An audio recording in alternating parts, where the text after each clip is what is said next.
Hello students of BSc third year. स्वागत है आप सभी का जूलॉजी की ऑनलाइन क्लास में।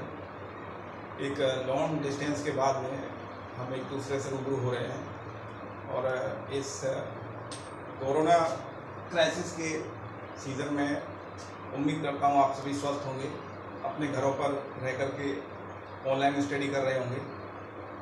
देखिए, आज की इस पहली वीडियो में मैं आपको इस न्यू सेशन के संबंध में कुछ परिचय बताऊंगा, कुछ इंट्रोडक्शन प्रोवाइड करूंगा कि किस प्रकार से आपको इस न्यू सेशन में प्रिपरेशन करनी है, क्या क्या तैयार करना है आपको, वो सब हम चर्चा करेंगे। तो देखिए, सबसे पहले तो आप सभी को एक बेसिक लेवल से देखना है कि क्या क्या आपके सिलेबस में इस बार रहेगा। देखिए, लास्ट ईयर की तरह से जूलॉजी में वही 3 पेपर हैं आपके, पेपर फर्स्ट, पेपर सेकंड और पेपर थर्ड। 3 पेपर रहेंगे और तीनों पेपर में जो है 3-3 सेक्शन आपके जो है रहेंगे और सभी सेक्शंस में से वही पैटर्न रहेगा। एक एक क्वेश्चन आपको जो करना होता है कंपलसरी, तो उस हिसाब से वही पैटर्न है, सब कुछ वही है। चलिए देख लेते हैं। BSc third year,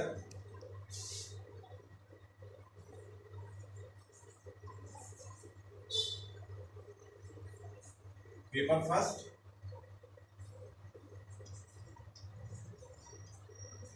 paper second and paper third. देखिए, वही सिस्टम है। सिलेबस थोड़ा सा नया मिलेगा आपको यहाँ पे। देखिए, कुछ सिमिलरिटी भी मिलेंगी और कुछ नए टॉपिक्स भी आपको देखने को मिलेंगे। तो देखिए, सबसे पहले हम देख लेते हैं। देखिए, पेपर फर्स्ट इस बार आपके सिलेबस में क्या है, उसी पैटर्न में वही 50-50 मार्क्स के तीनों पेपर हैं। और फर्स्ट पेपर पे जैसे देखते हैं हम,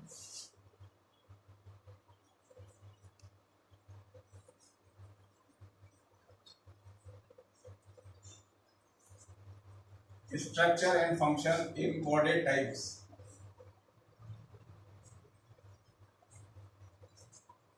कोऑर्डिनेट टाइप्स,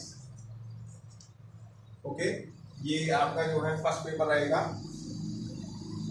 देखिए, structure and function in coordinate types, ये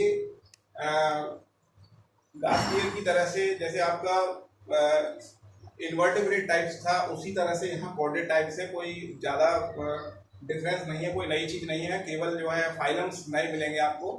वहाँ इन्वर्टिब्रेट से यहाँ इन्वर्टिब्रेट्स की जगह यहाँ आपको जो है वर्टिब्रेट्स के बारे में पढ़ना होगा। कुछ क्लासेस मिलेंगी नई नई, उनके बारे में देखना पड़ेगा। बेसिकली वही 5 क्लास है, तो उनके बारे में चर्चा करते हैं। उससे पहले देख लीजिए, सेकंड पेपर भी है। देखिए, सेकंड पेपर आपका रहेगा ecology, ecology and environmental biology, environmental biology and evolution.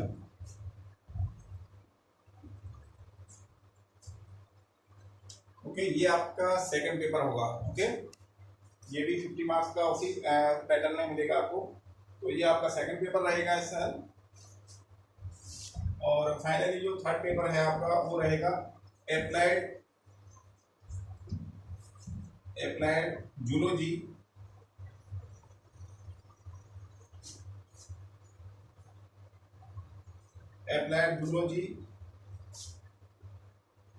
Biostadt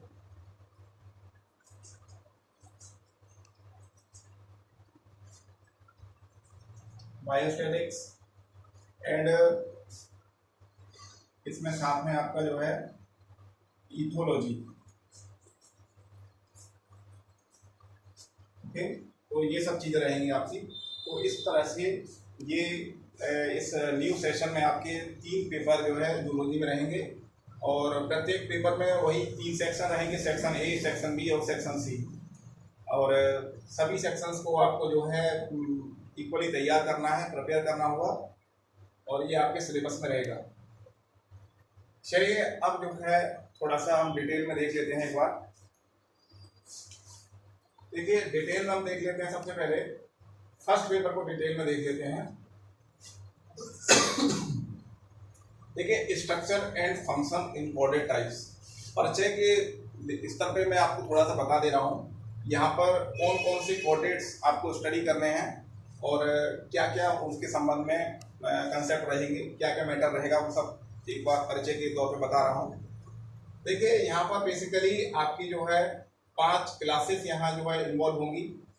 5 classes जो कोडेड्स की लास्ट में जो 5 क्लासेस हैं क्लासिफिकेशन में, फिशेस, रेप्टाइल्स, एम्फीबियंस, मैमल्स, ये सब जो भी 5 क्लासेस हैं वो सभी आपको यहाँ स्टडी करनी है। और ख़ास बात ये है कि यहाँ सिलेबस आपका ज़्यादा नहीं है। सिलेबस सेकेंड ईयर के कंपेयर देखा जाए तो यहाँ सिलेबस थोड़ा कम रहेगा। और 5 क्लासेस जो है, प्रत्येक क्लास में से एक एक एनिमल आपको रेडी करना है, एक एक एनिमल प्रिपेयर करना है। फिलहाल अभी तक जो है जो प्रेजेंट इंफॉर्मेशन हमारे पास है उसके अकॉर्डिंग आपका यही सिलेबस है।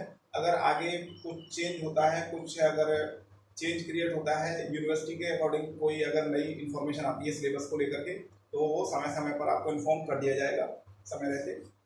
तो जैसा कि बताया, आपको 5 क्लासेस रहेंगी। अब उनके संदर्भ में जो है आपको क्या क्या रेडी करना है वो देख लेते हैं। देखिए, स्ट्रक्चर एंड फंक्शन यानी कि संरचना एवं कार्य, कशेरुकियों की संरचना एवं कार्य। तो संरचना को लेकर के आपको स्टडी करना है और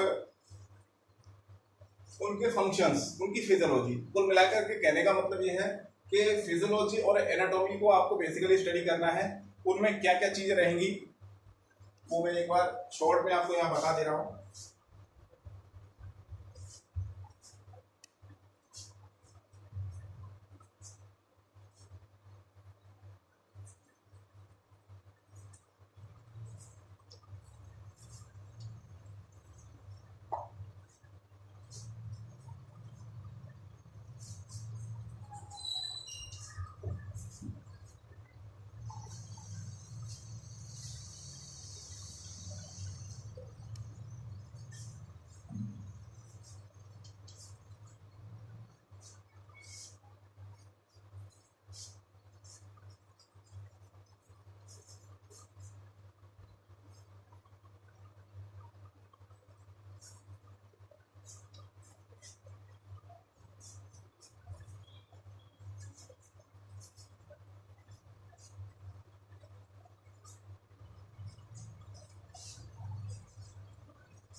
यस, तो इस तरह से इस सीक्वेंस में आपको ये प्रिपेयर करना होगा।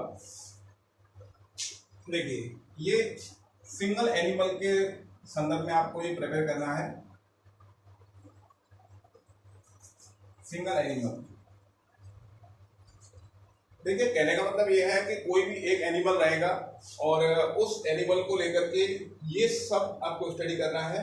हर क्लास में एक विशेष एनिमल होगा, उस एनिमल को लेकर के आपको उस एनिमल की ये सभी स्टडी आपको कंप्लीट करनी है। सबसे पहले आप देखेंगे उसका क्लासिफिकेशन, उसकी वर्गीकरण स्थिति क्या है वो आपको बतानी है, तैयार करनी है, प्रिपेयर करनी है। इसके बाद में उसका हैबिटेट और हैबिट्स और हैबिटेट, उसका जो स्वभाव है और आवास है वो आपको बताना है, उसको प्रिपेयर करना होगा। इसी के साथ उसकी मॉर्फोलॉजी यानी कि उसका जो आकृति आकारिकी जो है, ठीक है, तो आकारिकी आपको प्रिपेयर करनी है। कैसा आकार है, लंबा है, बड़ा है, चौड़ा है, किस प्रकार का जंतु है, कहाँ पाया जाता है, किस रूप में होता है, उसका रंग रूप कैसा है, वो सारी बातें जो है उसकी आकारिकी जो है आपको बतानी पड़ेगी, तैयार करनी है। एनाटॉमी की बात करें तो यहाँ संरचना को लेकर के जंतु की संपूर्ण संरचना का अध्ययन आपको करना होगा। उसमें सभी प्रकार के तंत्र आ जाएंगे। जानते हैं आप लोग, जब भी एनाटॉमी की बात की जाती है तो वहाँ सभी प्रकार के सिस्टम्स हमको जो है बताने पड़ते हैं। उसकी देह संरचना के साथ में त्रिस्तरीय जंतु हैं, सभी जानते हैं, सभी कोर्डेट्स हैं, तो जनरल सी बात है कि वो हायर एनिमल्स हैं तो ट्रिप्लोब्लास्टिक है। तो संरचना के स्तर पर अब उनमें जो है पाचन तंत्र कैसा है, श्वसन तंत्र कैसा है, उनका नियंत्रण तंत्र कैसा है, उनका तंत्रिका जो है किस प्रकार का तंत्र है, वो सब देखना है। प्रजनन किस प्रकार से हो रहा है, निषेचन किस प्रकार से हो रहा है, तो ये सारी बातें आपको जो है एनाटॉमी में स्टडी करनी है। इसके साथ ही लास्ट में आप देखेंगे रिप्रोडक्शन और लाइफ साइकिल, जीवन चक्र और उसका प्रजनन जो है किस प्रकार से हो रहा है, कैसे जो है उसकी लाइफ की कंटिन्यूटी जो है मेंटेन हो रही है, वो सारी चीज़ें यहाँ पर जो है हम एक सिंगल एनिमल्स के संदर्भ में ये सब स्टडी करेंगे। इस प्रकार के 5 एनिमल्स आपके इसमें फर्स्ट पेपर में होंगे और साथ ही साथ उनकी एडेप्टेशंस भी होंगी। तो ये सब जो है ये सब आपको जो है रेडी करना है। ओके, तो इस प्रकार से ये फर्स्ट पेपर है आपका। इसी तरह से हम देखेंगे पेपर सेकंड है। देखिए paper second ecology and environmental biology है। देखिए इकोलॉजी क्या है, इकोलॉजी यानी कि पर्यावरण से संबंधित जो जीव विज्ञान की शाखा है उसको हम इकोलॉजी बोलते हैं। एक्चुअल में इकोलॉजी जीव विज्ञान की वह शाखा है जिसके अंतर्गत विभिन्न प्रकार के पारिस्थितिकी तंत्रों का अध्ययन किया जाता है। तो उस विशेष शाखा को हम इकोलॉजी बोलते हैं, पारिस्थितिकी भी हिंदी में इसको कह सकते हैं हम। और इन्वायरमेंटल बायोलॉजी इसी के अंडर में है, कोई विशेष नई चीज़ नहीं है। इन्वायरमेंटल बायोलॉजी में आप देखेंगे कि पर्यावरण से संबंधित जो वातावरण में जो भी घटक हैं, जो भी प्रदूषण है, जैसे मौसम है और आर्द्रता है, ये सब जितने भी फैक्टर्स जो इन्वायरमेंट के जो भी हैं, ये सब आपको इन्वायरमेंटल बायोलॉजी में देखने को मिलेंगे। तो कुल मिलाकर के वातावरण से संबंधित जो भी मैटर रहेगा वो आपका इन्वायरमेंटल बायोलॉजी में रहेगा। इसके बाद बात आ जाती है एवोल्यूशन, जैव विकास। देखिए जैव विकास क्या है। जैव विकास जैसा कि हम जानते हैं कि जीवों में निरंतर विकास की प्रकृति पाई जाती है हमेशा से, और वो विकास जो है जीवों का वातावरण के अनुसार अपनी शारीरिक संरचना और क्रियाविधि में जो परिवर्तन है उनको हम जैव विकास यहाँ देख सकते हैं। जैव विकास है वो हमारा। तो इस प्रकार से कुल मिला के आपको वातावरण और जीवों से संबंधित जो भी अध्ययन है वो आपको पेपर सेकंड में जो है कंप्लीट करना है, तैयार करना है इस सेशन में। और अब आ जाते हैं, देखिए अब पेपर थर्ड, एप्लाइड जूलॉजी और बायोस्टैटिक्स। देखिए थोड़ा सा इम्पोर्टेंट है और आज की डेली लाइफ से संबंधित पेपर है हमारा। देखिए इकोनॉमिकली इस पेपर को हम जो है इम्पोर्टेंट मानते हैं। एप्लाइड जूलॉजी का मतलब क्या है। देखिए एप्लाइड जूलॉजी जो कि मतलब हमारी व्यापारिक स्तर पर जो जूलॉजी है, जंतु विज्ञान है, उस जूलॉजी को हम जो है एप्लाइड जूलॉजी बोल रहे हैं। तो एप्लाइड जूलॉजी में आप देख सकते हैं कई प्रकार के संवर्धन आपको देखने को मिलेंगे। केंचुआ संवर्धन है, झींगा संवर्धन है, और इस प्रकार के जो जंतु हैं उनका संवर्धन करके जो है एक प्रोडक्ट्स तैयार किए जाते हैं जिसकी इकोनॉमिक वैल्यू जो है मार्केट में प्राप्त होती है, और कॉमर्शियली इनका प्रोडक्शन किया जाता है, जंतुओं का पालन किया जाता है, जैसे कि पोल्ट्री फार्मिंग है और डेयरी फार्मिंग वगैरह जो भी है। तो ये सब आपका जो है एप्लाइड जूलॉजी में एक कॉमर्शियल जूलॉजी जिसको हम कह सकते हैं। तो कॉमर्शियल बेस पर जो एनिमल्स का प्रोडक्शन हो रहा है और उससे कोई उत्पाद प्राप्त किए जा रहे हैं, तो वो सारी चीज़ें आपको जो है एप्लाइड जूलॉजी में देखने को मिलेंगी। तो इस प्रकार से ये आपकी एप्लाइड जूलॉजी है। इसके बाद बात आ जाती है, देखिए बायोस्टैट्स।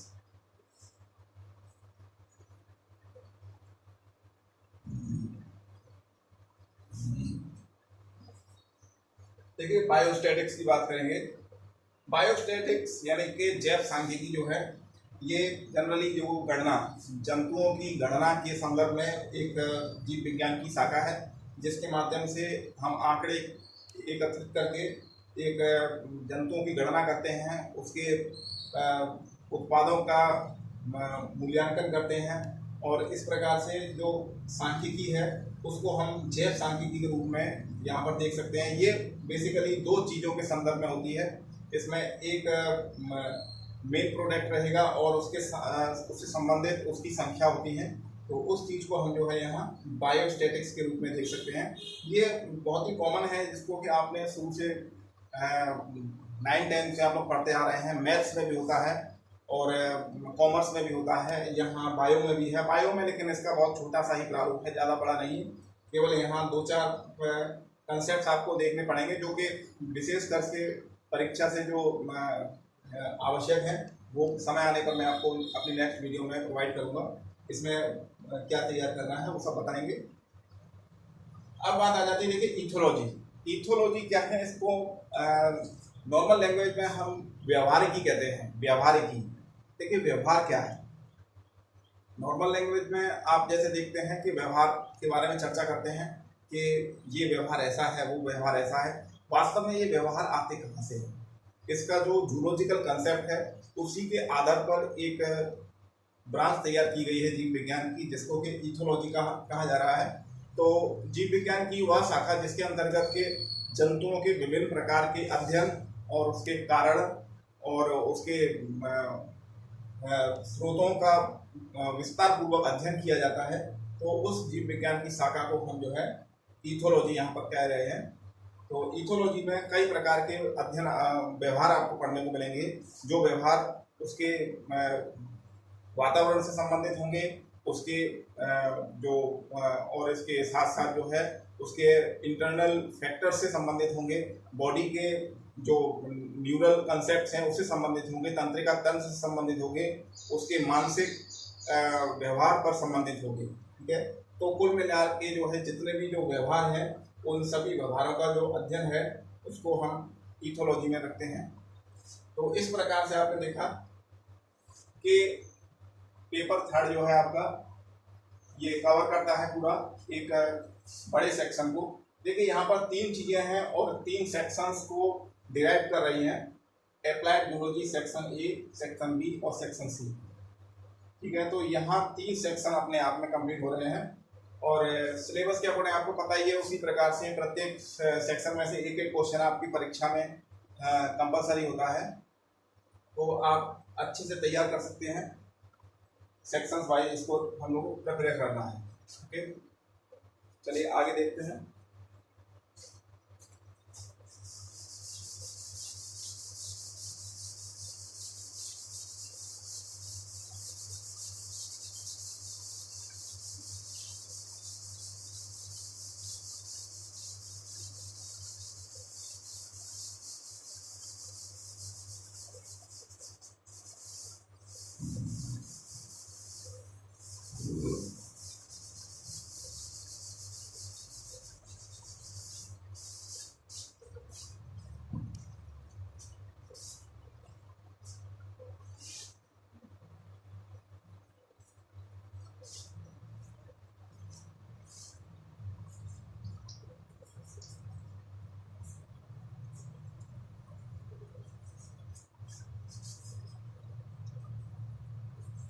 देखिए डिस्ट्रीब्यूशन ऑफ एनिमल्स, ये पेपर फर्स्ट के बारे में ही चर्चा की जा रही है। थोड़ा परिचय के स्तर पे जो है आपको बता रहा हूँ कि जंतुओं का वितरण, देखिए जंतुओं का वितरण जो है किस प्रकार से है, किसी स्थान पर जंतुओं का वितरण जो है कैसे होता है, किन आधारों पर जो है जंतुओं की संख्या जो है कहीं ज़्यादा होती है कहीं कम होती है, इस संदर्भ में जो है कौन कौन से फैक्टर्स रेस्पॉन्सिबल हैं, कौन कौन सी चीज़ें जो है अनफेवरेबल हैं और कौन कौन सी बातें फेवरेबल हैं, वो सारी बातें हम यहाँ देखेंगे।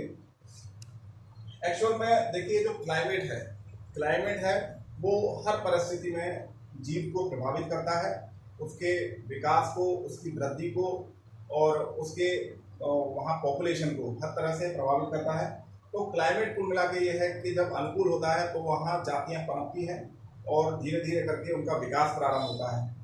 तो जंतुओं का जो वितरण है वो किसी स्थान पर एक डाइवर्सिटी को परिभाषित करता है, एक डाइवर्सिटी को जो है मेंशन करता है। डाइवर्सिटी, देखिए डाइवर्सिटी है क्या वास्तव में? डाइवर्सिटी जो कि जैव विविधता जिसको हम कहते हैं, जैव विविधता, तो अलग अलग प्रकार के जंतुओं का किसी स्थान पर उपस्थित होना और परस्पर संबंध स्थापित करके साथ साथ रहना, वही जो है हमारी डाइवर्सिटी है। विभिन्न प्रकार की जातियों का एक साथ पाया जाना, वो हमारी डाइवर्सिटी को, जैव विविधता को परिभाषित करता है। तो यहाँ आपने देखा कि हम उच्च स्तरीय जंतुओं के बारे में बात करेंगे, कॉर्डेट्स के बारे में बात करेंगे।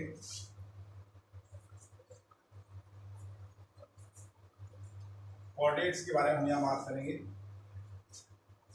तो यहाँ आप देख सकते हैं दो प्रकार के संबंध इनमें पाई जाएंगी, इंटर स्पेसिफिक और इंट्रा स्पेसिफिक।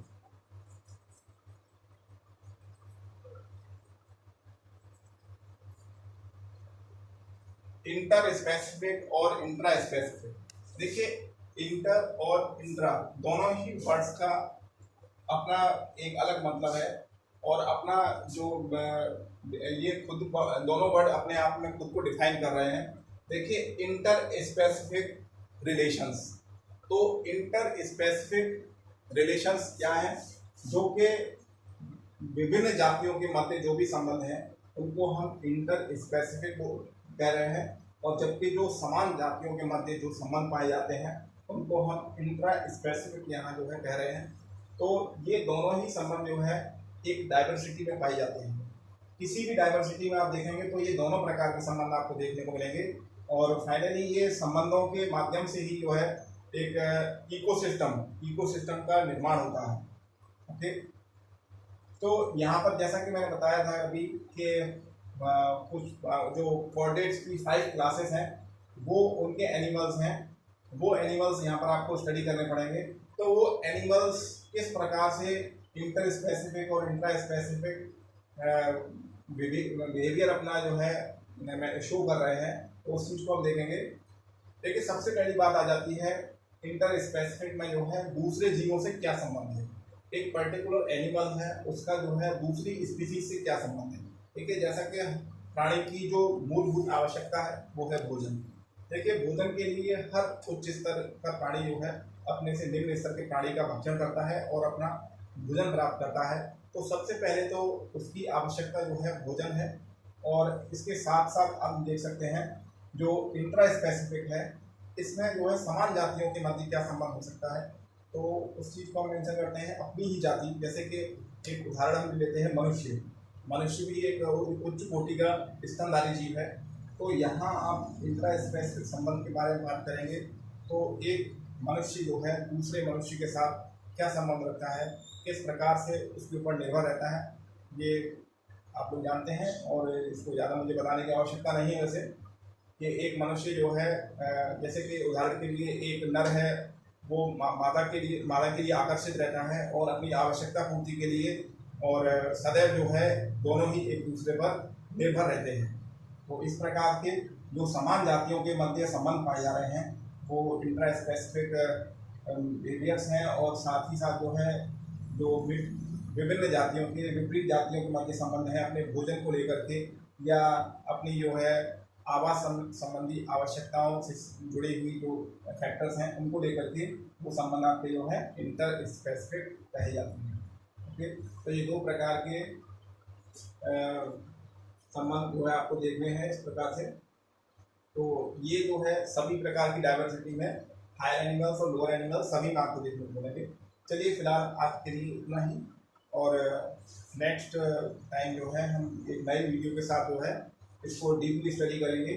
फर्स्ट पेपर को हम जो है स्टार्ट करेंगे और नेक्स्ट टाइम सिलेबस के अकॉर्डिंग जो है सभी कंसेप्ट को 1 by 1 स्टार्ट करेंगे और सिलेबस आपका स्टार्ट करेंगे। उम्मीद करता हूँ कि आज के इस इंट्रोडक्शन में आपको समझ आ गया होगा कि किस प्रकार से प्रिपरेशन करनी है, किस प्रकार से आपको अपना स्टडी स्टार्ट करना है, इस सेशन में कैसे आपको तैयारी करनी है, क्या क्या आपके सिलेबस में मौजूद है, सब आपको समझ में आ गया हो। इसके बाद भी अगर किसी को कोई क्वेरी कोई क्वेश्चन रहता है तो वो मुझे पर्सनली कॉल करके पूछ सकता है। कॉन्टैक्ट नंबर आप सभी का, मेरा कॉन्टैक्ट नंबर आप सभी के पास अवेलेबल है। यदि किसी के पास नहीं है तो वो कमेंट करके उनको बता सकता है, कॉन्टैक्ट नंबर प्रोवाइड कर दिया जाएगा। कोई क्वेश्चन हो तो आप पूछ सकते हैं। Okay, thanks for watching, thanks to everybody, good bye.